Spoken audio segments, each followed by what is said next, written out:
Hello everyone, আসসালামু আলাইকুম। কেমন আছেন সবাই? আশা করতেছি সবাই অনেক ভালো আছেন, যে যেখানে আছেন সুস্থ আছেন। আমিও আল্লাহ তাআলার অশেষ রহমতে ভালো আছি। ভিডিওটা শুরু করছি সন্ধ্যা থেকে। তো এখন হলো আমি রান্না করতে আসছি। সারা দিনে রান্না বান্না কিছুই করি নাই। তো দেখতেই পাচ্ছেন এখানে আমি মাছ কুটে নিয়েছি, তারপরে কলা কুটে ভিজিয়ে রেখেছি, আর হলো এখানে তারপরে বেগুন কেটে নিয়েছি। বড় সাইজের একটা মুরগি আনা হয়েছে, ওইটাকে কাটতে হবে। তো এই তো এক এক করে সব কাজগুলো করব, আপনারা সাথেই থাকেন, ভিডিওতে লাইক দিয়ে দিন। যারা এখনও আমার চ্যানেলকে সাবস্ক্রাইব করেন নাই তারা প্লিজ আমার চ্যানেলকে সাবস্ক্রাইব করে দেন। আসলে সকাল থেকে তেমন কোনো কাজ করা হয় নাই।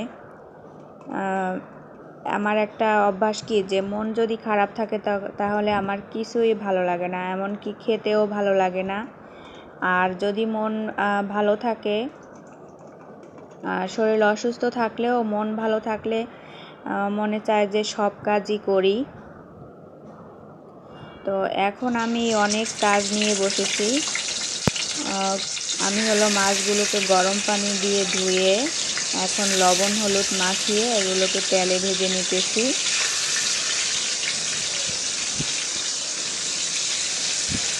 এগুলো হলো রুই মাছ। এখানে একটা মাছ, অনেকগুলো মাছ আছে ফ্রিজে, আমার আম্মু নিয়ে আসছিল ওই মাছ আর কি।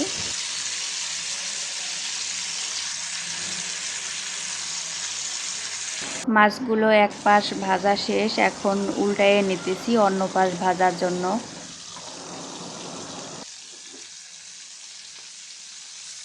তো আজকে আমি মাছ দিয়ে কলা আনাজ রান্না করব।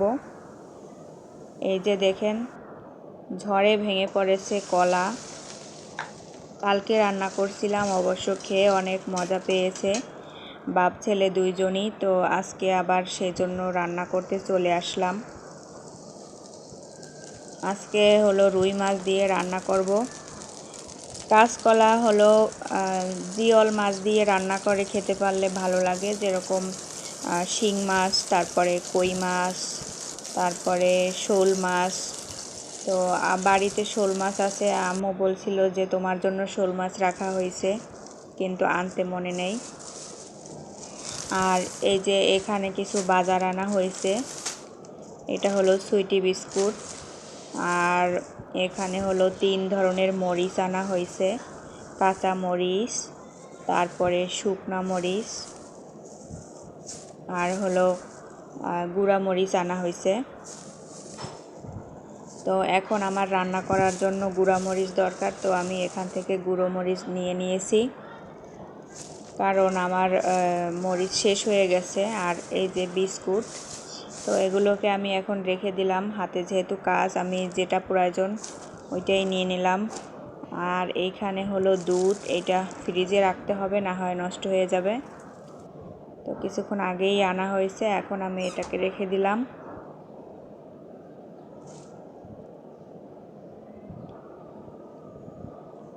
আর এই যে মরিচের গুঁড়ো আসলে এই যে কি বলে বাটাসহ পাওয়া যায়, বাটাসহ, তারপরে প্যাকেটে পাওয়া যায়, ওইটাই কেনা হয়। তো এখন হঠাৎ করে শেষ হয়ে গেছে, তো এই জন্য আর কি এইটা আনা হয়েছে। তো এখন আমি ফার্স্টে মশলাগুলোকে কষাই নিতেছি। এখানে আমি হলুদের গুঁড়ো মরিচের গুঁড়ো দিয়ে কষাই নিতেছি। তারপরে পানি দিয়ে দিলাম, পানিতে বলক চলে এসেছে, এখন আমি সেই কলাগুলো দিয়েছি। আর এই কলাগুলোতে অনেক কষ থাকে, আর যেহেতু ছোট কলা, এগুলো হলো ঝড়ে ভেঙে পড়েছিল সেই কলা, কিন্তু খেতে অনেক মজা, কারণ এইটা কোনো সার মেডিসিন দেওয়া না, মানে গ্রাম থেকে নিয়ে আসছে ওইটা আর কি। তো ছোট কলা হইলেও মানে খেতে অনেক ভালো লাগে।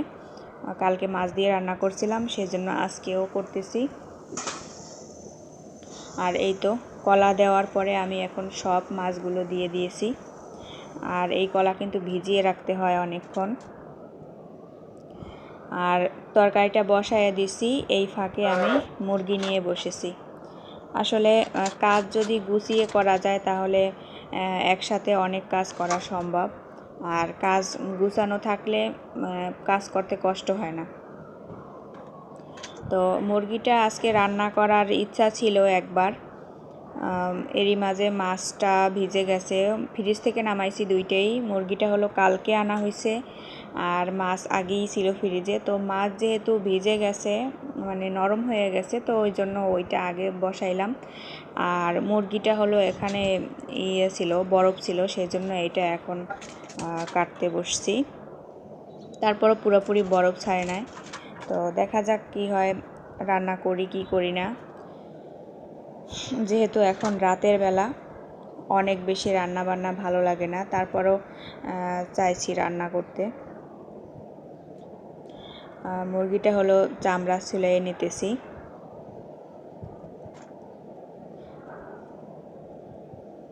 ফ্রিজের থাকার কারণে চামড়াটা একটু ছিঁড়ে ছিঁড়ে যাইতেছে আর কি।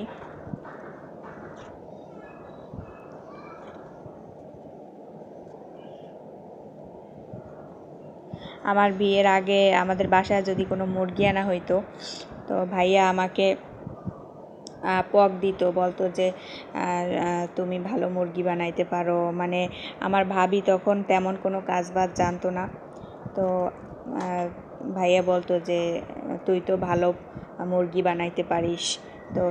তো এইটা বলে মানে ভাবির পরিবর্তে মানে আমাকেই বসাই দিত, আর আমিও মানে খুব আনন্দ নিয়ে করতাম, কারণ আমাকে ওইভাবে কোনো কাজ করতে দেওয়া হইতো না। বিয়ের আগে কোনো কাজের ধারে কাছে দেওয়া যাইতে দিত না আমার আম্মু, আর কিছুই করতাম না। তো মাঝে মধ্যে আর কি একটু এইসব কাটাকাটি করতে ভালো লাগতো, এই আর কি।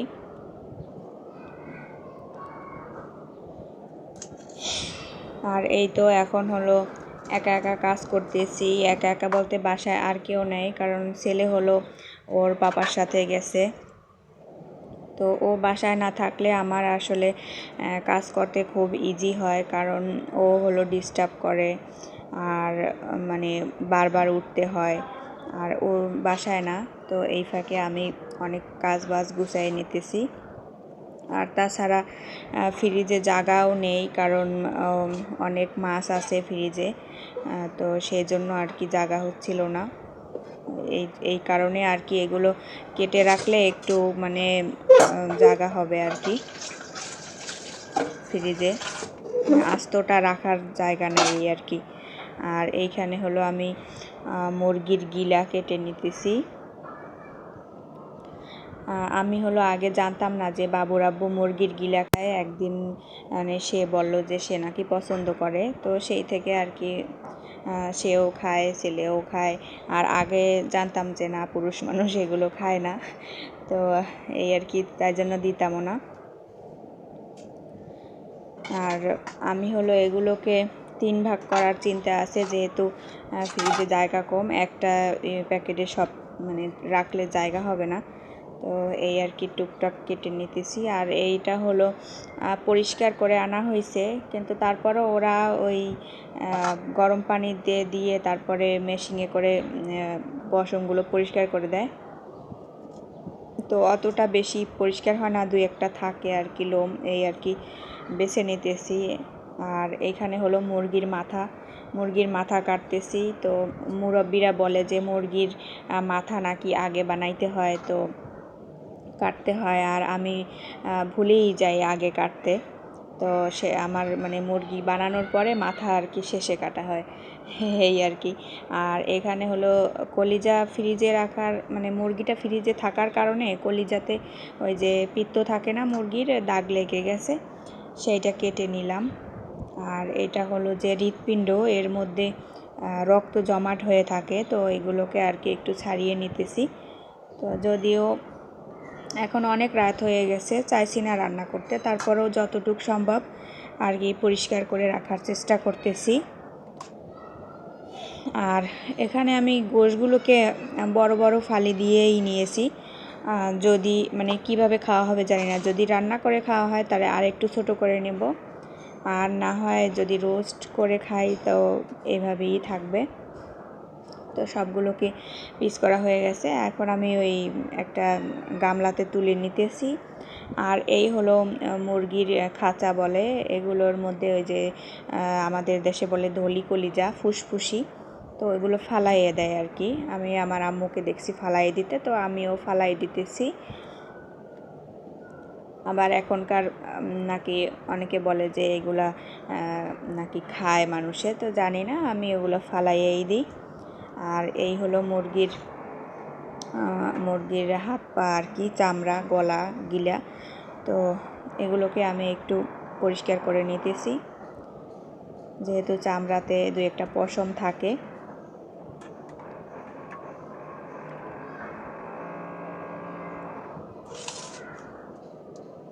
আর এখানে হলো এর পাশাপাশি মুরগির পা 2টা নিয়ে নিলাম। এখন এটাকে আমি আলাদা প্যাকেট করব আর কি। আর গোশগুলোকে ঢেলে নিলাম, তো এটাকে একটু আলাদা করে রাখলাম। টোটাল 3 ভাগ করব, তো মুরগির চামড়া, গলা, গিলা একটা ভাগে থাকবে, আর গোশ হলো 2 ভাগ করব। তো এখন আমি একটু সাইজ অনুযায়ী বেছে নিতেছি আর কি।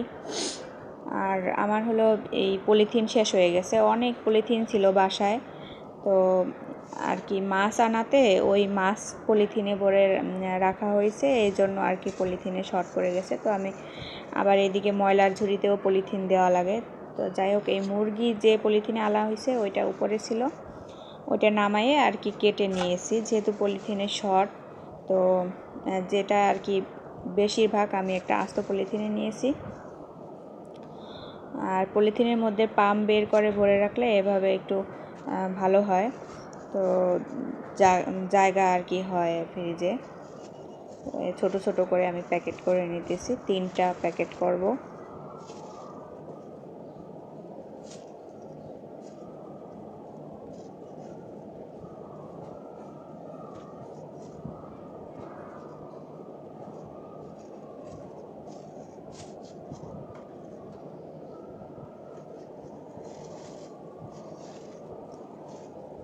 এই পাশে গোশ কাটতেছি আর ওই পাশে রান্না হইতেছে, তো এইভাবে আর কি গুছিয়ে কাজ করলে আর মানে কষ্ট হয় না অন্য সময়। তো এখন আমি এগুলোকে নিয়ে চলে আসছি ফ্রিজে রাখার জন্য। দেখতেই পাচ্ছেন আমার ফ্রিজ কতটা মানে ভর্তি, একটুও জায়গা নেই। তো আমি এগুলোকে চেষ্টা করব একটু সাইডে সাইডে রাখার, একটু একটু জায়গা আছে আর কি। আর এইখানে বাটা মশলাগুলো রাখা হয়েছে বাটি ভর্তি করে, আর উপরে আছে মাছ, এই তো। আর এই যে কিছুক্ষণ পরে চলে আসলাম, আমার রান্না তো হয়েই গেছে, কলা আনাজ দিয়ে রুই মাছের ঝোল। এখন আমি একটু জিরে গুঁড়ো দিয়ে দিছি, এখানে টেলে নেওয়া ভাজা জিরের গুঁড়ো দিয়ে দিলাম, ব্যাস রান্না হয়ে গেল। আর সেই বেগুনগুলোকে নিয়ে এলাম। বেগুনটা রান্না করার ইচ্ছা ছিল না, কারণ এই বেগুন আনা হয়েছিল অনেক আগে, তো ফ্রিজেই ছিল, বেশি দিন থাকলে নষ্ট হয়ে যাবে, সেজন্য আর কি নিয়েছি। আর রাতের খাওয়া আসলে একটা তরকারির বেশি লাগে না, কিন্তু তারপরেও এটা ভেজে নিতেছি। আর আমি না যখন রান্না করতে আসি তখন মনে হয় যে একসঙ্গে অনেক রান্না করে রাখি, কারণ কি আমার কাছে মনে হয় যে রান্না খাওয়াটা অনেক ঝামেলার কাজ। তো সেই জন্য যখন মানে ফ্রি থাকি তো মনে হয় যে অনেক রান্না করে রাখি আর কি। কিন্তু কি করার, এত রান্না করে রাখলে কে খাবে? আমরা তো মানুষ মাত্র 2 জন, আর তাছাড়া গরমে নষ্ট হয়ে যাবে, আর ফ্রিজে রাখা খাবার খেতেও ভালো লাগে না, সেই জন্য আর কি। তো বেগুনটা আর কি জায়গায় হচ্ছিল না, তাই আমি একটু কেটে দিয়েছি। এগুলো তো খাওয়ার সময় তো ভেঙেই খাবে, তো সেই জন্য আমি এখানে 2 পিস কেটে আর কি 4 পিস করে দিয়েছি। আর এই তো এগুলোকে আমি একটু ঢাকা দিয়ে রেখেছিলাম, কিছুটা সফট হয়ে এসেছে। এখন আমি এগুলোকে উল্টিয়ে দিতেছি।